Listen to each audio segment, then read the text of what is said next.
Bilashchhara lake শ্রীমঙ্গলের প্রাকৃতিক সৌন্দর্যের এক অন্যতম আকর্ষণ।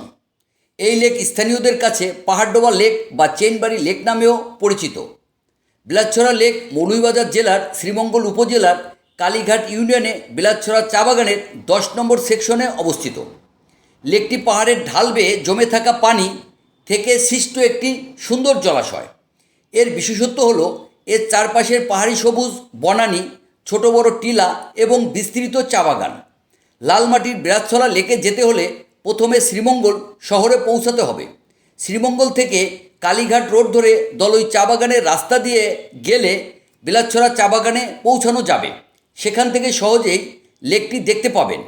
বাঁকা পথ আর উঁচু টিলার উপর থেকে লেকটির দৃশ্য যে কারো মন ভালো করে দেওয়ার জন্য যথেষ্ট। লেকের জলে আকাশ ও পাহাড়ের প্রতিচ্ছবি এক স্বর্গীয় প্রাকৃতিক বৈচিত্র্য সৃষ্টি করে। বিলাসছড়া লেক যাওয়ার উপায়। বিলাসছড়া লেক যেতে হলে প্রথমে শ্রীমঙ্গল শহরে পৌঁছাতে হবে। শ্রীমঙ্গল থেকে কালীঘাট রোড ধরে দলই চা বাগানের রাস্তা দিয়ে গেলে বিলাসছড়া চা বাগানে পৌঁছানো যাবে। সেখান থেকে সহজেই লেকটি দেখতে পাবেন। ঢাকা থেকে শ্রীমঙ্গল কিভাবে যাবেন?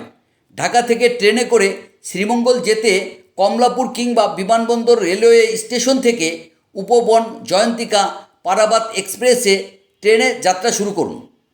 এছাড়া বাসে করে ঢাকা থেকে শ্রীমঙ্গল যেতে ফকিরাপুল অথবা সায়দাবাদ থেকে হানিফ এন্টারপ্রাইজ, শ্যামলী পরিবহন, সিলেট এক্সপ্রেস, এনা ইত্যাদি এসি নন এসি বাস পাওয়া যায়। Please subscribe to our channel for more information about tourism.